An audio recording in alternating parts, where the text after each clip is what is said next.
Welcome to the Medical Device Made Easy podcast. Here is Monir El Azzouzi from easymedicaldevice.com, and today we will talk about an FDA inspection mainly. And when we have an FDA inspection, we get also some non-conformity, and we call that a 483. So mainly this is the ID, and we will mainly because last I think 2 weeks or 3 weeks ago, I remember we had an episode about major issues during internal audits, or also discussing about certification audits. But now I want to just to go also to the FDA and see mainly what kind of issues we had mainly with within the FDA. And for that, I have with me Darrin Carlson. So Darrin, welcome to the Medical Device Made Easy podcast. Thank you for having me, Monir. Really excited to chat with you today about FDA inspection data. Yeah, I think you had, if I remember, you had made some blog post or some LinkedIn post about that. And when I saw that, I said, okay, let's have an episode with you because it looks really exciting also to all the information you provided. So let's maybe have people enjoy this also information. But before that, maybe can you just make an introduction of yourself so that people know more about you, what you are doing? Certainly. So, yeah, again, my name's Darrin Carlson. I have been in quality and regulatory for over 10 years now, including medical device, pharmaceuticals, and combination products. In addition to my current role as a regulatory affairs specialist, I also help medtech companies stay compliant with AI-powered, human-driven internal audits. And I also publish a QA/RA playbook newsletter for free, helping my subscribers to simplify compliance, empower innovation, and also improve their careers. Okay, great. So, and we can anyway have all this in the show notes. So, people, if you want to get more information about Darwin and also the QRA thing, so you can directly go to the show notes and you will see everything there. Okay, so Darwin, as I said, we had. I mean, you talked mainly specifically about 483, but before we arrive to that, because people maybe are a bit newbies, if I can say, on all this, and they say, "What are you talking about?" So let's maybe first come back to some basics. The first basic is, can you make a difference or explain the difference between a notified body, maybe that we have in Europe, and an Mhm. FDA audit inspection? Because we call it notified body audit and we call it FDA inspection. So what exactly is the difference here? Is it similar or there is completely different here? There's a lot of similarities. There's also a few important differences as well. So, in the EU, you're working with the notified body, as opposed to in the US, you're working directly with FDA. So, some few other differences with a notified body. These are typically scheduled audits, though the caveat is under MDR, notified bodies are required to do an unannounced audit once every 5 years. So that's an important thing to remember. Whereas with FDA, they're typically, they're not required to be pre-announced. There seems to be a trend where there's at least some heads up given to them, especially for the more routine inspections that they're doing, but often for cause audits or for cause audits, I should say, are not going to be getting that heads up. Exactly. As far as And so mainly when we talk about notified bodies, you have multiple notified bodies. So you can, if I can say, choose. But FDA, there is only one FDA also. So it's there is one difference here. It's like you talk with one person only. Yeah, it really is, and it's a different dynamic as well. With FTA, you very much feel you're interacting with an officer of the law, and it's often much more strict. They can't accept food from you, whereas if Okay. you're working with notified bodies, you're typically buying lunch, and it's a little more convivial atmosphere to a certain extent. Exactly. I remember when I had an FDA inspection. I mean, I had many FDA inspection, but when they are coming, they arrive with like a badge, like a FBI badge to show you, here is my badge of thing. Okay, you have to verify that they are the people that we have in front of us, etc. That everything is okay. It's like they're acting like FBI, if I can say so. So it's really formal, really a lot of formalities here on this exercise. And I haven't seen it myself, but I have heard of someone whose FDA investigator showed up. They were ex-military, so they had like the full military garb with all of the regalia, and I'm sure something like that is just very intimidating to see when you're going into the office. Exactly, exactly, yeah.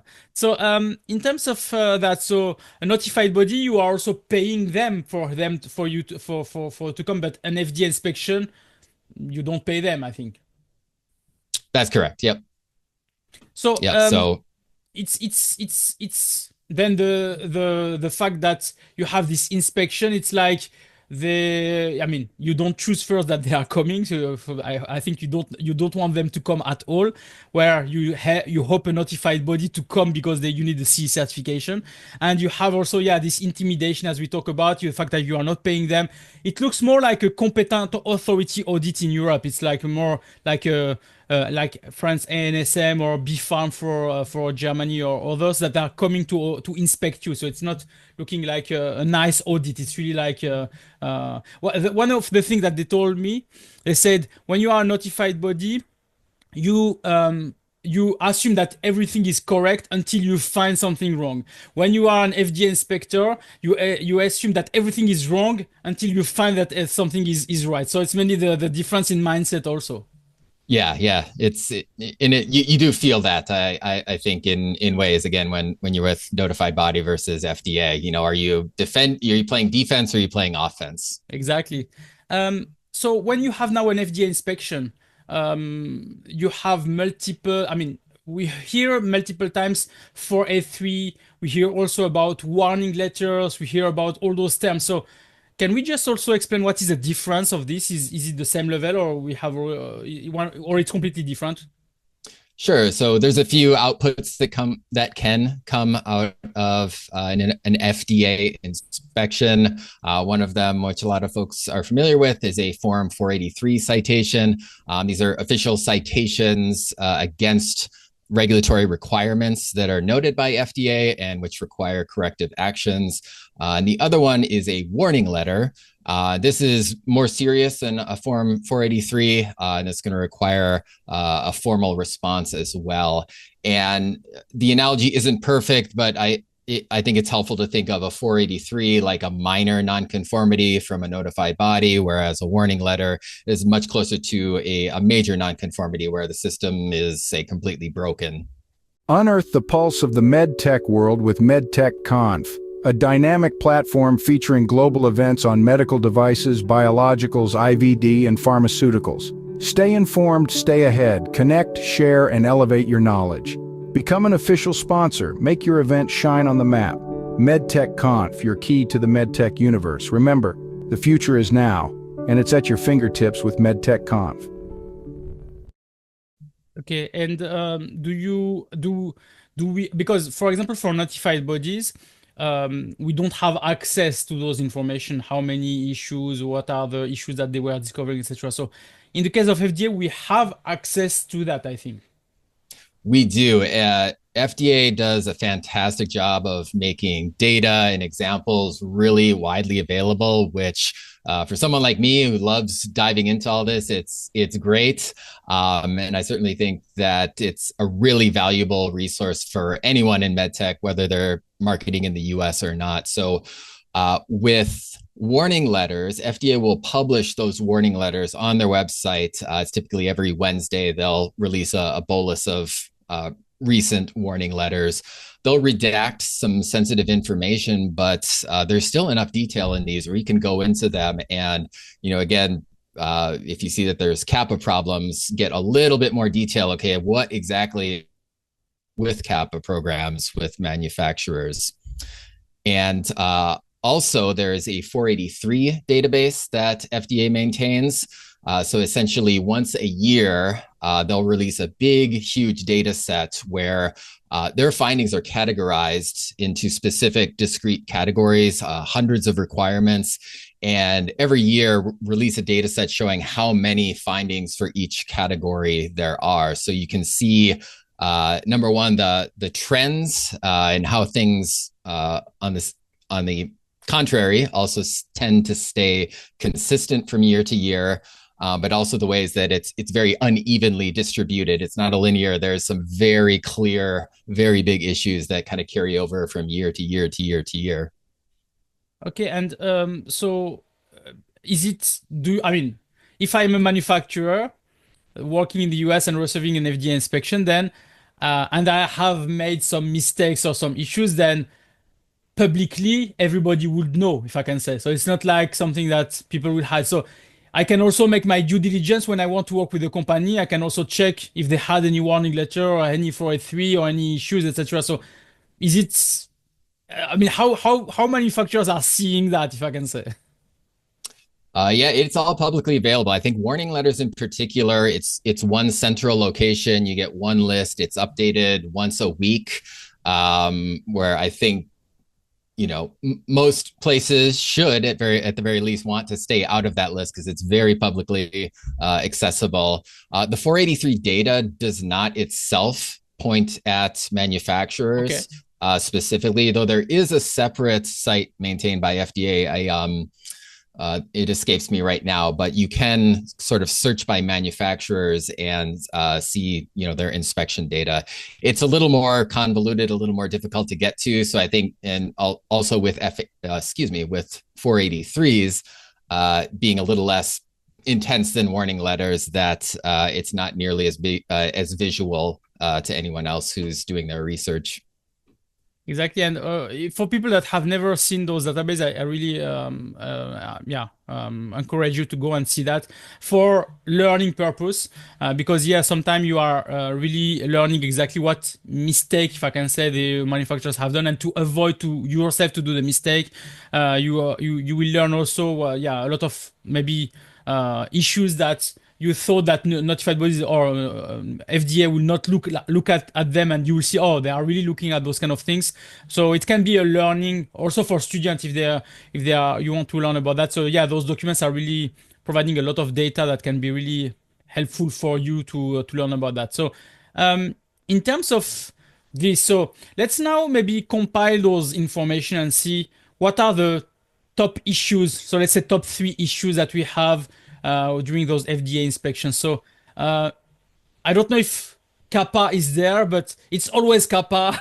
Since many years, I'm looking at those things. Always kappa is one of them. So, but what is your list now? I think you have built a list for this. So what are the top three for you?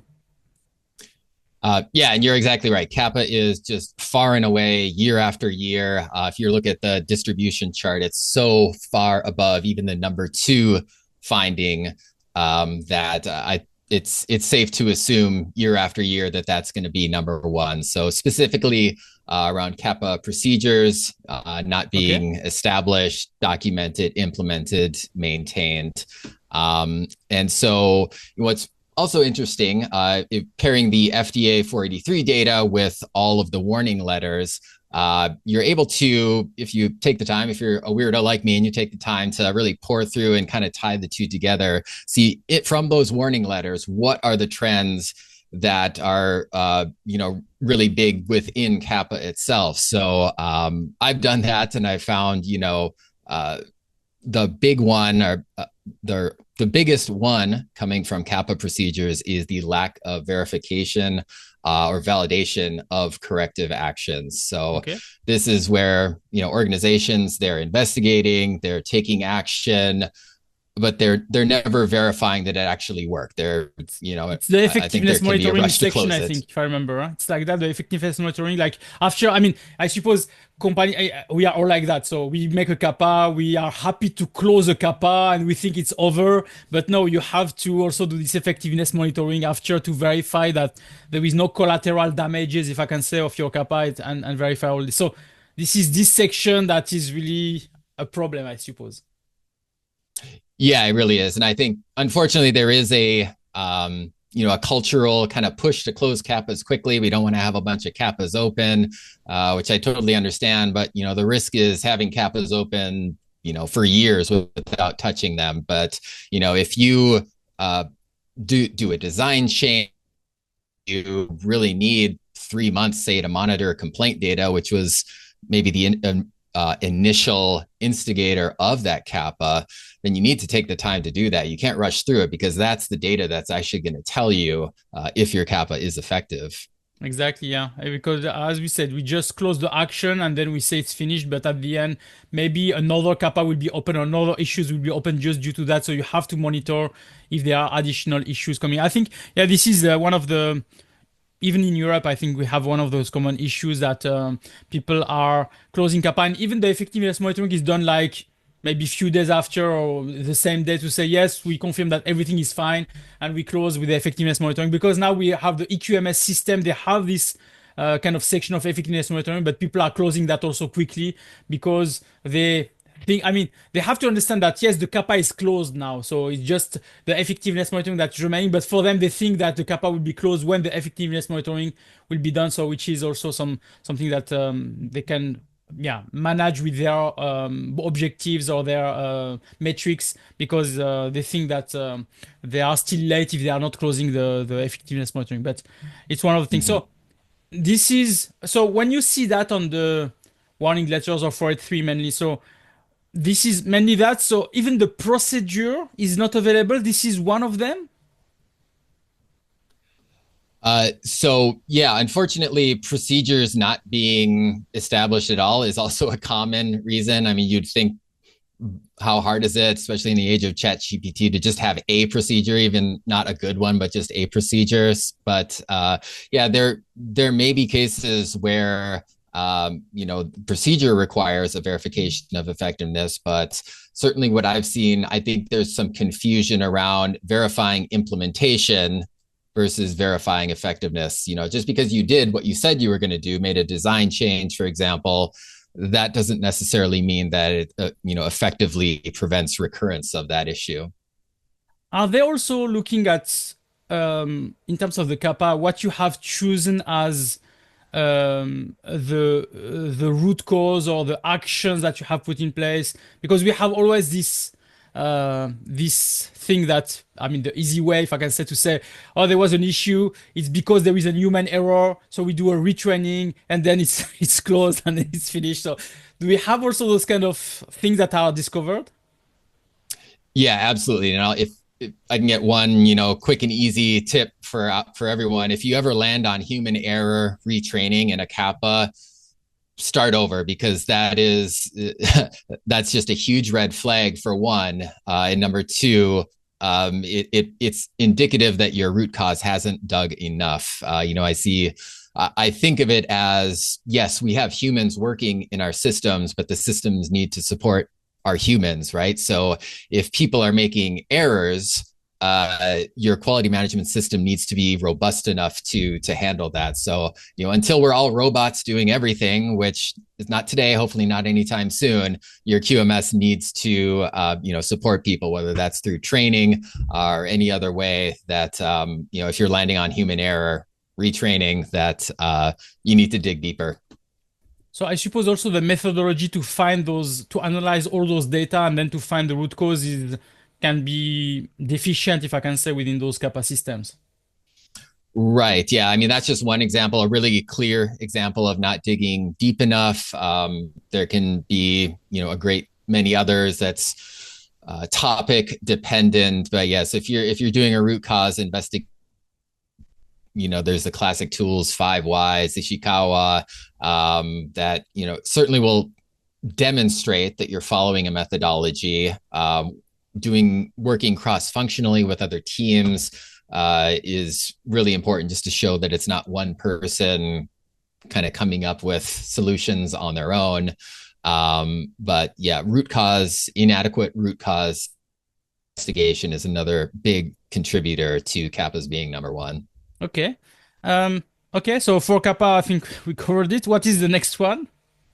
All right, so the number 2, and again, this is perennial year after year, and a bit behind kappa, but still always a strong number 2, is around complaints procedures. So inadequate complaints procedures, year after year, shows up second place.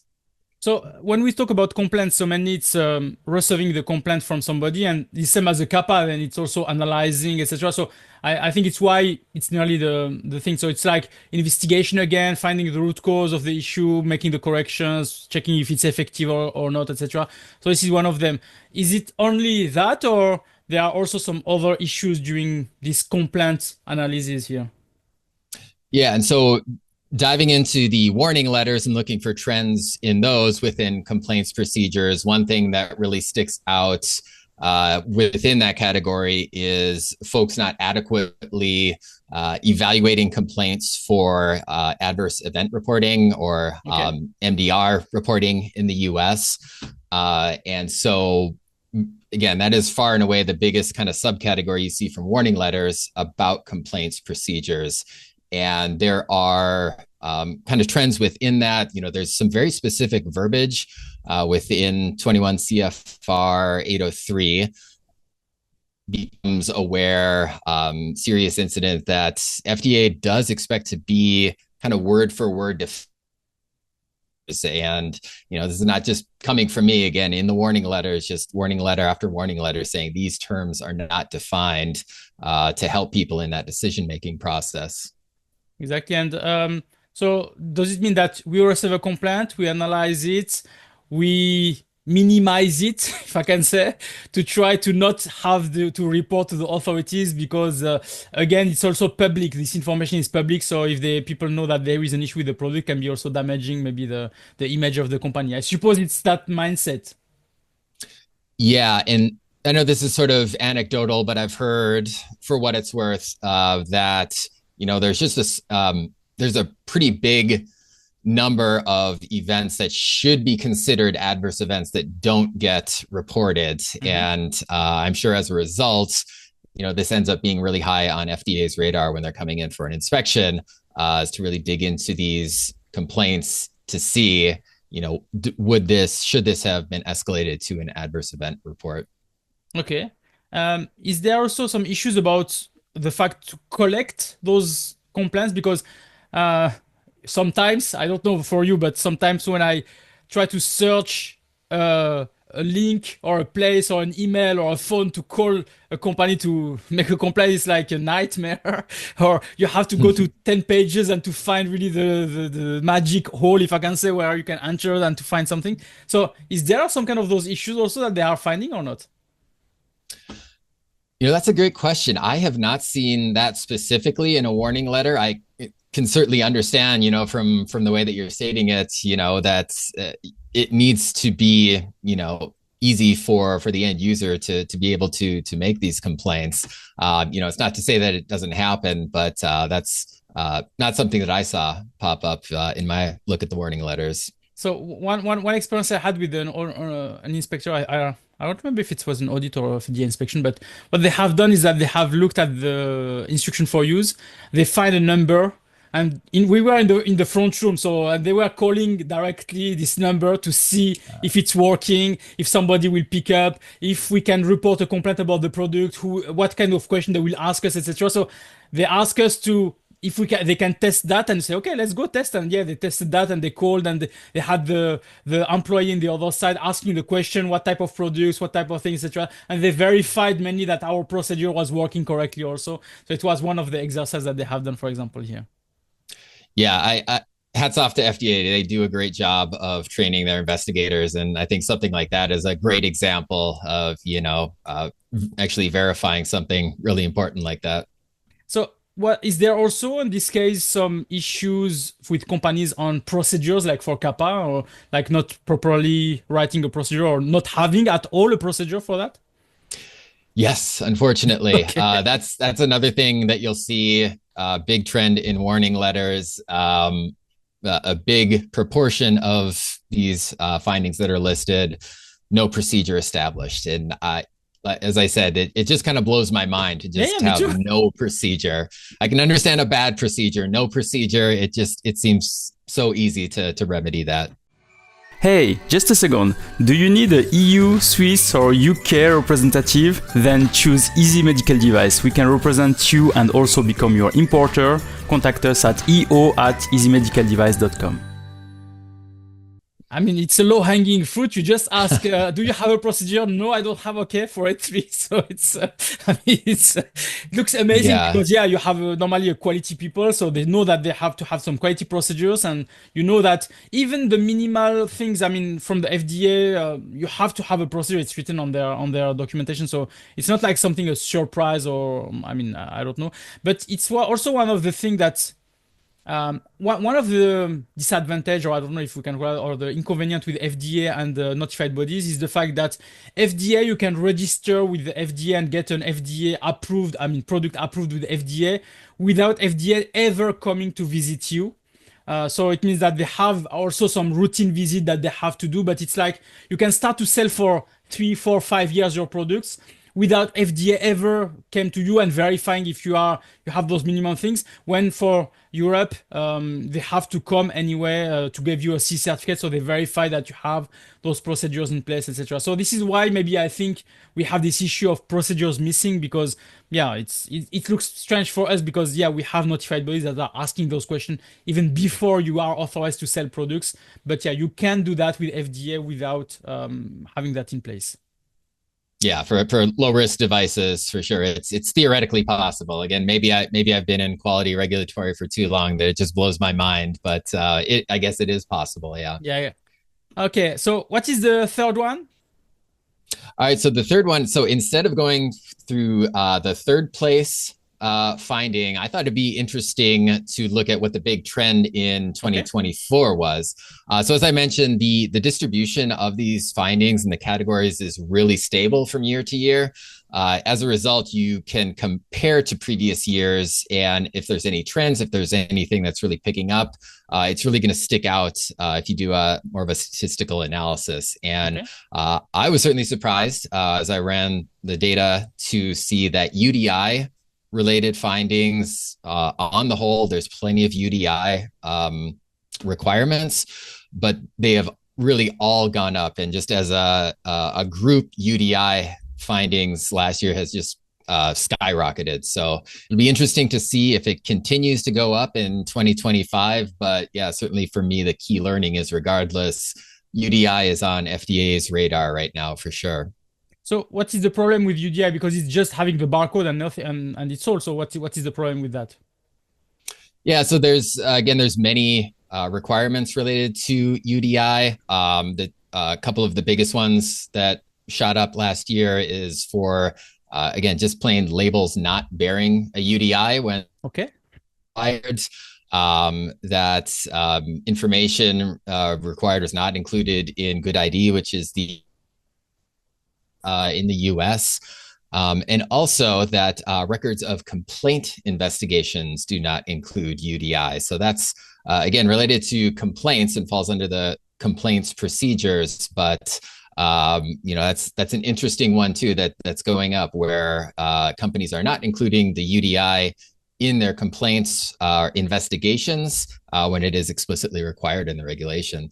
So can you remind me since when UDI because is required? Because in Europe it's like now because of MDR that they are asking you to have that, but FDA I think they started really early with this process and they started with the class 3 maybe before and then class 2 and then class 1 and then they even delayed class 1 if I remember for a few more years. But yeah, so since when is this in place now? Yeah, you're correct. So the regulation 21 CFR 830 was went in or was published, I believe, 2013. So relative to the other regulations, it's fairly new. And to your point, there was a phase in based on the classification of the devices. So I can't speak to those directly offhand, but I know they have been in force for a few years now. Exactly. And so what is your maybe assumption here because we don't know mainly the problem, but is there a problem of education of those manufacturers, or I mean also the fact that as I've told you maybe that FDA is not visiting those companies before. Is FDA checking UDI also on the 510K or on the PMA things or? Yeah, it's a great question. I would have to speculate a little bit, and I'd preface it by saying the total number of inspections did go down between 2023 and 2024, and even then the UDI findings went up. So, it just seems to me there must be an internal push within FDA, some more awareness around UDI. What specifically that is, I certainly couldn't speak, but I think the just how rapidly it happened, how rapidly it showed up, really indicates something going on internally within FDA. Okay, and so means that if the companies that are listening now, they are focusing on kappa, compliance, and UDI, if we talk about the Pareto effect, mainly they will reduce dramatically their 483 and chances of having maybe a cleared audit with FDA then. It's certainly, I'm a big advocate for people using their time well, and especially us in quality regulatory. I know it's easy to spread yourself thin and try to take on too much. So yes, I'm an advocate for kind of starting at the top and working your way down.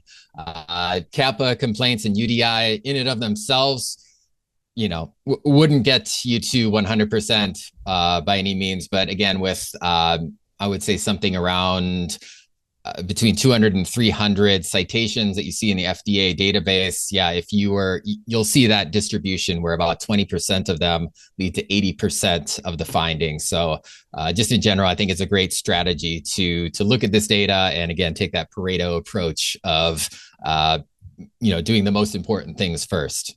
So, with your experience, so what will be your technique or what will be your advice to people to be always inspection ready with FDA? Because as you've said, they can come unannounced or they can come with a small notice of announcement. I think for Europe, they have any way to inform you a long time in advance because when I had the audits with FDA, they informed us 1 or 2 months in advance because they had to prepare the travel, get the authorization to enter the country, etc., etc. So they have more time. But how can we be FDA ready, if I can say, or inspection ready mainly?